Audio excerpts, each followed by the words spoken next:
فاسألوا أهل الذكر إن كنتم لا تعلمون. وعلیکم السلام ورحمۃ اللہ وبرکاتہ.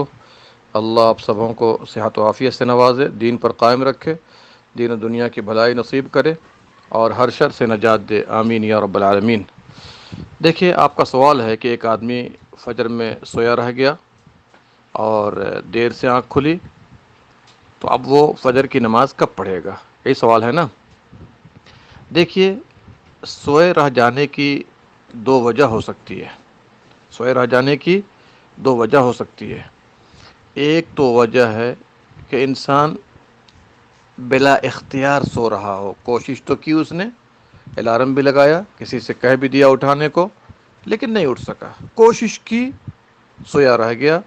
اس کو کہتے ہیں بلا اختیار.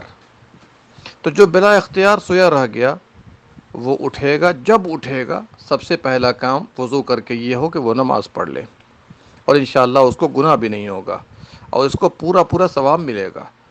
جماعت کا ثواب ملے گا اگر وہ جماعت سے روزانہ پڑھتا ہے. کیوں؟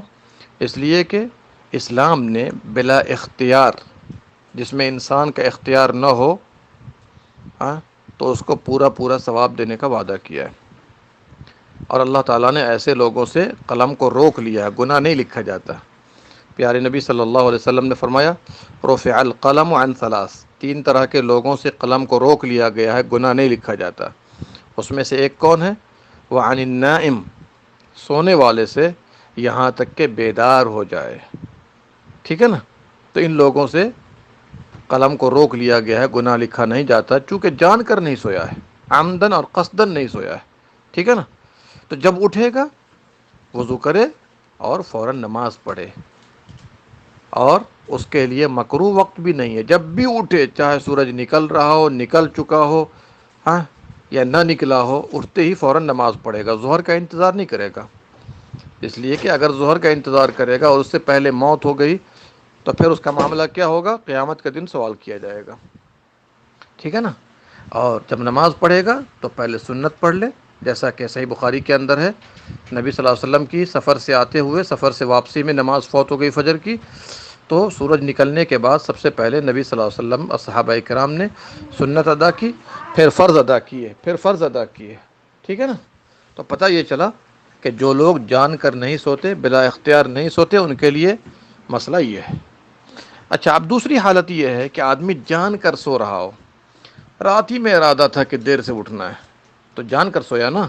اب جان کر سویا، فجر کا وقت نکل گیا، تو یہاں پر علماء کرام میں سے بعض نے کہا ہے کہ اب وہ نماز نہیں پڑھے گا فجر کی، اس لیے کہ جان کر کے سویا.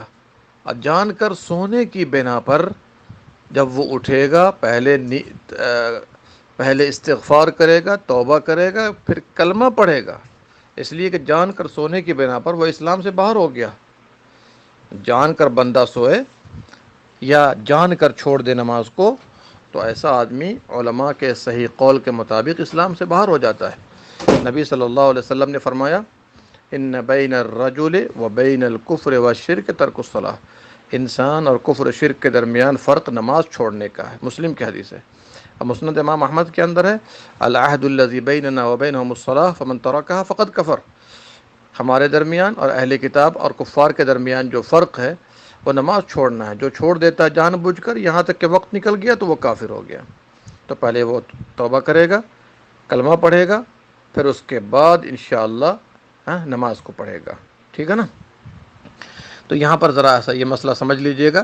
بعض علماء نے کہا ہے وہ کافر نہیں ہوتا، لیکن صحیح قول یہ ہے کہ وہ کافر ہو جاتا. اب جب وہ کافر ہو گیا، اسلام سے باہر ہو گیا، جان بوجھ کر نماز چھوڑنے کی بنا پر، تو پھر ایسے لوگ قضا نہ کریں، پہلے استغفار کریں، کلمہ پڑھیں، توبہ کریں، اس کے بعد انشاءاللہ نمازیں اس پر آئیں گی. ٹھیک ہے نا.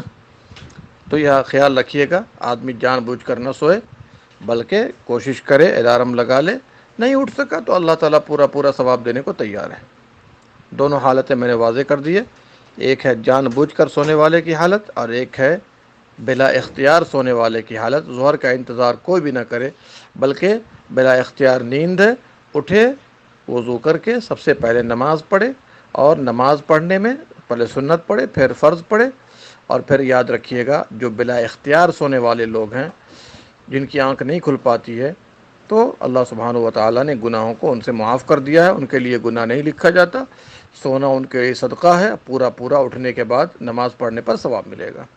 اللہ ہم سب کو نماز پڑھنے والا، قائم کرنے والا بنا دے۔ رب اجعلنی مقیم الصلاۃ ومن ذریتی ربنا وتقبل دعا ربنا اغفر لی ولوالدی وللمؤمنین یوم یقوم الحساب۔ اللہ تعالی ہم سب کو توفیق دینے والا ہے۔ اللہم صلی علی نبینا محمد وعلی آلہ وصحبہ اجمعین۔